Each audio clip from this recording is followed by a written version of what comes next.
Bueno, hola, buenas noches. Nos presentamos, somos el equipo número 2 de la mentoría de ciencia de datos aplicado a la distribución de energía eléctrica. El equipo lo conforma,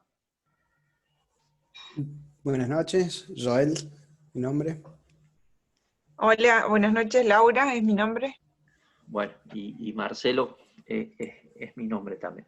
Nuestro mentor es el ingeniero Martín Hunziker, que es el líder en este tema.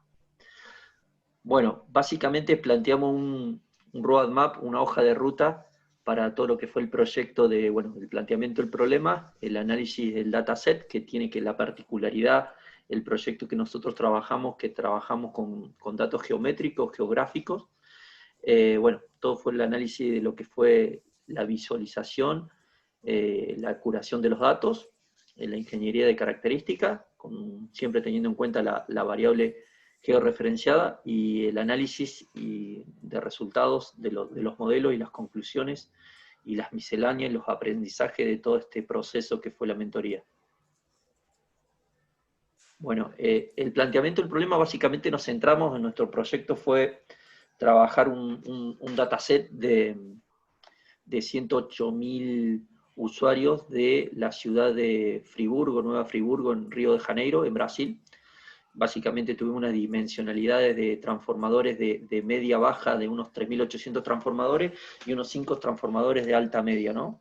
Y lo que buscábamos básicamente para medir la calidad de servicio en la distribución eléctrica como variables de calidad eran lo que eran la frecuencia de corte y la duración del corte.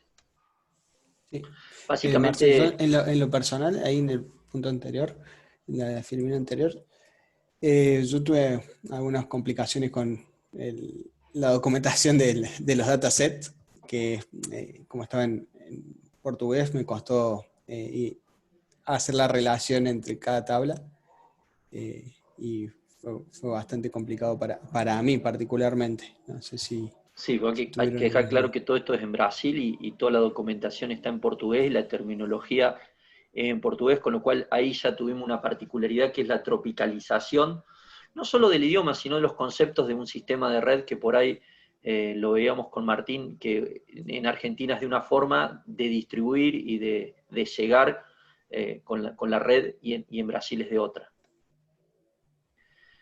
Pero bueno, para ubicarnos geográficamente donde está Río de Janeiro, que básicamente es un municipio del estado de Río de Janeiro, y acá hay un tema que también es importante, que la calidad del servicio se mide a través de conjuntos, que cada conjunto está dado por un transformador de alta tensión a, a media tensión. Entonces, en nuestro esquema trabajamos con 5 conjuntos de distribución.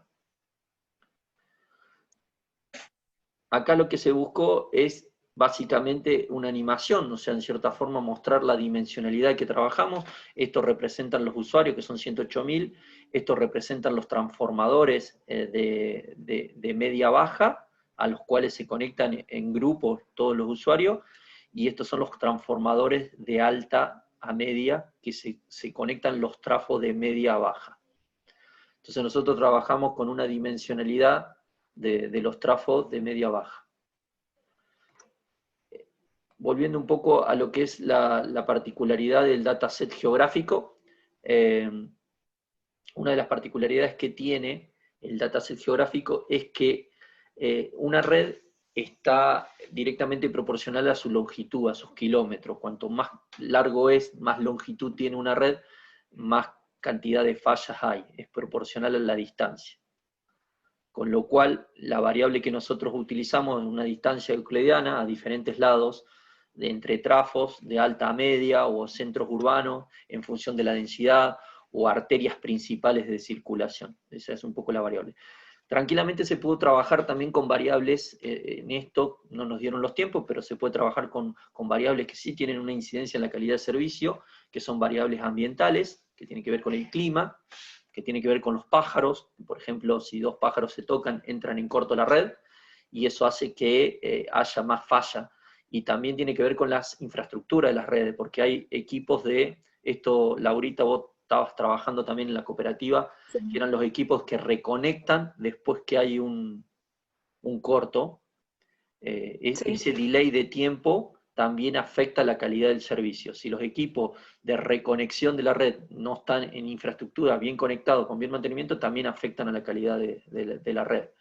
Y después la otra variable tiene que ver con ambiental, dijimos, los pájaros, y también tiene que ver con el tiempo, que hicimos unos ensayos ahí, Andrés, que era un API de Waze.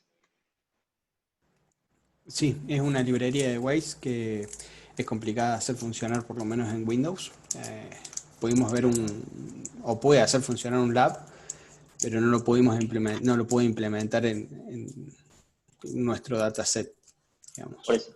Pero lo que buscábamos con esta aplicación de Waze era la temporalidad del consumo. O sea, también hay una variable, un future, que si nosotros vemos el consumo con la variable tiempo, hay una determinada cantidad de usuarios conectados en segmento de tiempo y también puede afectar la calidad del servicio. O sea, la variable tiempo Ujú. también se puede analizar. Nosotros en este caso no la analizamos. Trabajamos con la geométrica geográfica.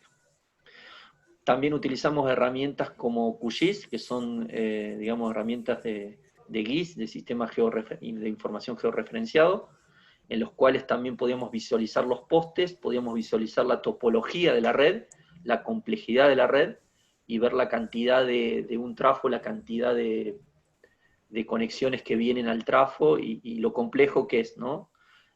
Eso nos permite también integrarnos con una herramienta de Street View, que es la que podemos ir peinando toda la red y los postes.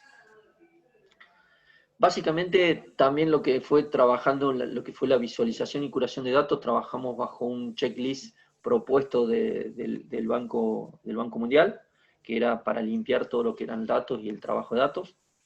Sí, el dataset, que no lo comentamos al principio, es un dataset que está bastante limpio, está bastante procesado ya.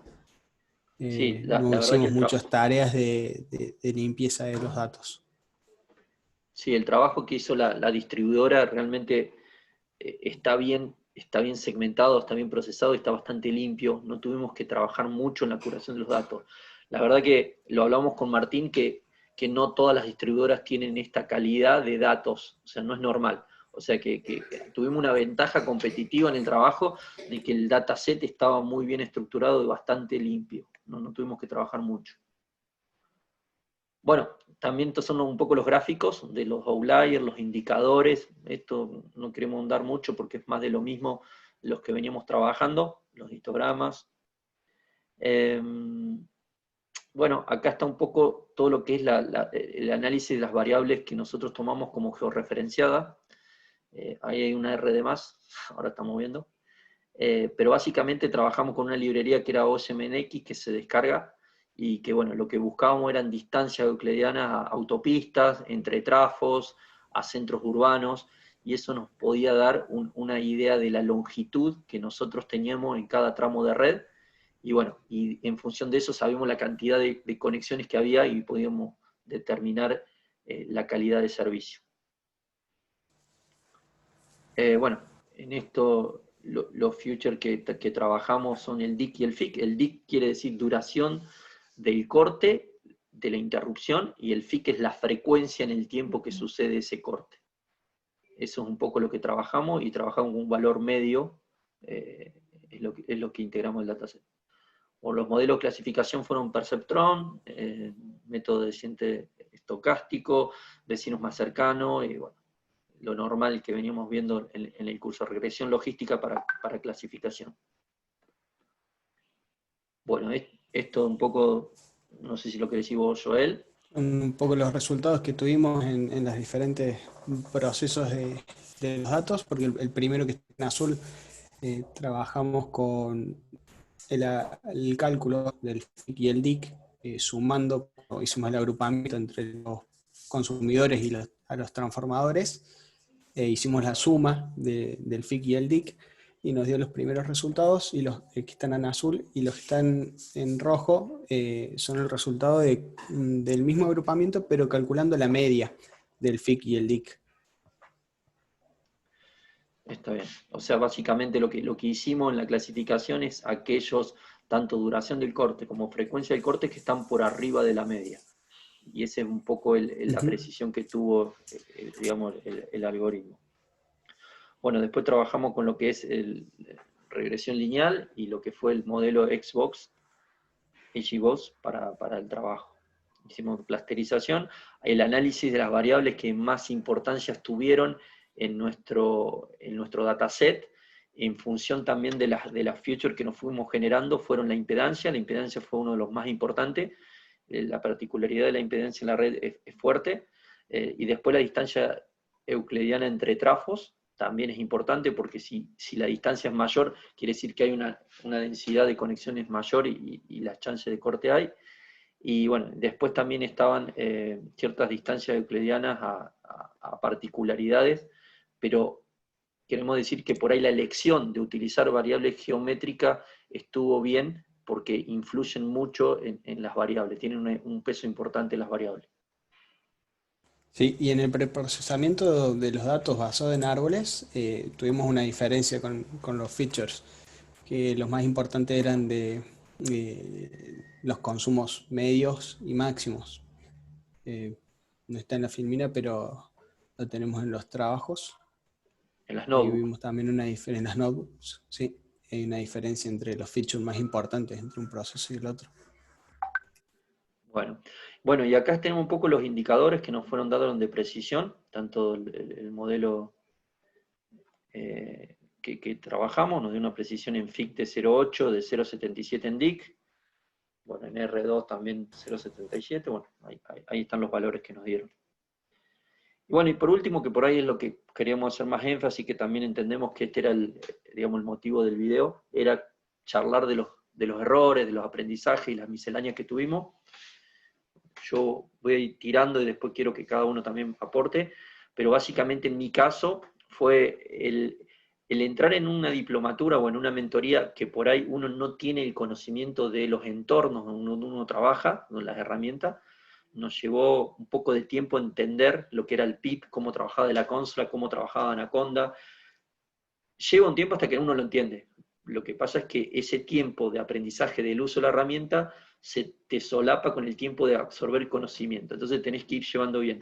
Creo que por ahí sería una buena iniciativa hacer como un cursito de nivelación del uso de las herramientas antes de entrar en la Diplo, más que nada para que se sientan un poquito más cómodos y puedan absorber el conocimiento propio de la Diplo y saber lo que es el entorno, o unos videitos previos antes de entrar en la Diplo, de cómo se instala Anaconda, qué es Anaconda, qué es Colab, y bueno, eso, y Sí, después...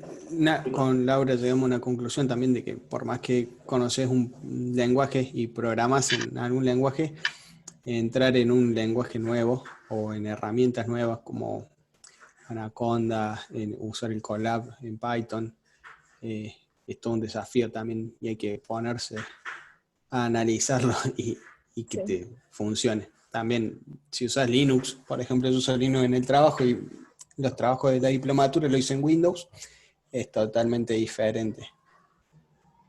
Sí, eso es, coincido, bueno, que uno tiene que aprender constantemente, entonces estaría bueno, porque si bien por ahí uno programa, pero por ejemplo yo particularmente no programaba en Python, y bueno, estoy incursionando y bueno, coincido con lo que decía Marcelo, que se solapa el aprender las herramientas con absorber el conocimiento propio de la diplomatura. Entonces estaría bueno hacer como una nivelación, como dijo él, con videos o algo, como para que uno ya sepa cómo utilizar la herramienta y pueda aprovechar mejor las clases. Bueno, otra experiencia que tuvimos fue, veníamos al principio de la diplomatura usando Colab para los trabajos y de un momento al otro dejó de funcionar. No sé si cambió alguna versión, no lo pudimos hacer funcionar en Colab, así que tuvimos que migrarlo al Jupyter, a todos los trabajos prácticos. No Sí, sé si alguno pudo seguir usando Colab, por lo menos yo y hay personalmente no librerías que pude. te funcionan en Jupyter Lab y otras que no te Y otras funcionan en que Lab no. y te funcionan en Jupyter Notebook. Pero bueno, a ver, eso viene a la cadena de lo que es también la teoría y la implementación. Uno puede ver una presentación, una clase, un slide, pero después renegar con el código, renegar que eso funcione, que no te tira un warning, que tipeaste mal algo, que borraste sin querer algo, que no te toma el archivo, calibrarlo.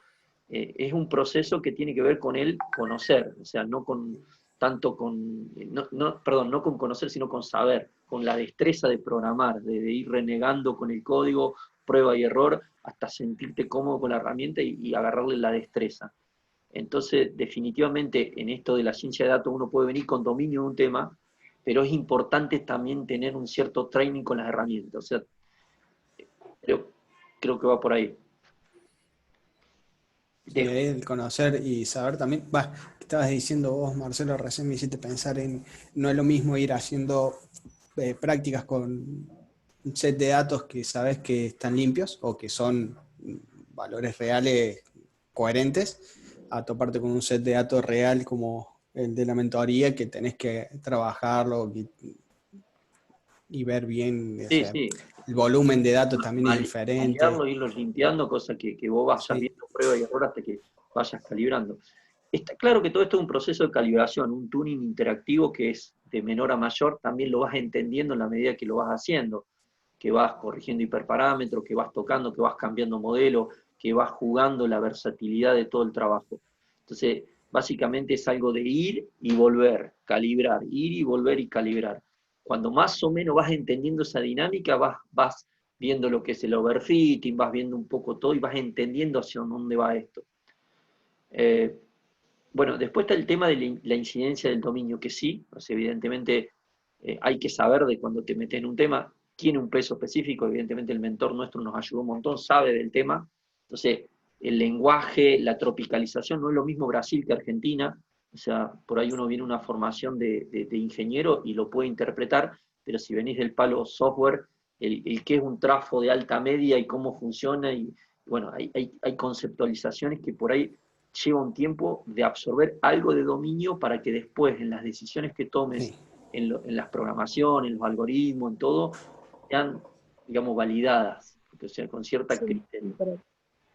para que uno los pueda entender. Yo ahí tenía hice trampa porque yo trabajo en la cooperativa, entonces mucho de la terminología, como estoy en la parte de redes, ahí la entendía, pero si básicamente hubiera hecho solo software, no, A mí me no, pasó eso, de que leí la claro, documentación por primera vez y cuando leí la documentación en portugués y sin conocimientos del dominio, me hice agua en las primeras No, lecturas. Traté de claro, interpretarla. creo muchos chicos que lo que hay que hacer también siempre es llevarlo a casos prácticos, que también es el último, Ujú, que sí, básicamente es que detrás de un número hay un poste, que detrás de un número hay un tráfico y que lo podés ver, o que hay una persona, claro. o que hay una decisión. O sea, el ver que esos números hay cosas atrás y que sucede. Entonces, todo lo que se pueda llevar, tanto en la diplomatura como en la mentoría, a casos prácticos, y que eso después vos veas los números en una tabla, yo creo que el conocimiento es mucho más permeable de absorberlo, que ver solamente números. Es decir, cuando Sí, decimos sí. impedancia, pero ¿qué es la impedancia? ¿Qué representa la impedancia? ¿Qué es el ángulo? Bueno, por ahí si con ese poquito de conocimiento que te lo expliquen, te ayuda un poco a entender la dinámica de todo esto. Bueno, vamos cerrando. Yo creo que esto sería un poco el resumen. Aprovechamos para agradecer la predisposición y la dedicación y la empatía que puso Martín, porque es de reconocer que cuando lo llamamos se fue adaptando un poco los tiempos, los horarios, todos trabajamos y tenemos Sí, todo compromisos. un desafío de ponerse de acuerdo también. Eh, y más por el contexto de este año también, que estamos en medio de la pandemia y bueno, todo por ahí el trabajo se nos intensificó laboral y los tiempos por ahí no eran los mismos del año pasado. Y entonces estuvo bueno que Martín siempre estuvo dispuesto a solventarnos las dudas o adaptarse a nuestros horarios, que por ahí no eran siempre los mismos. ¿no? Y bueno, Ujú, sí, canalizar tal cual. dudas, por ahí hay cosas que hay que decirlas, te copás, digamos, te motivás, está bueno, y linchá la guinda por, che, estoy trabado acá, y dentro de todo siempre responde, o te tira un código, probá con esto, fíjate este link, y bueno, eso también ve la predisposición a ayudar y a llegar a buen puerto, así que eso también lo reconocemos como Ujú, equipo. sí, tal cual. Sí. Bueno, hasta acá llegamos, este es un saludo, un final, un saludo cordial. Bueno, buenas noches. Bueno, buenas noches.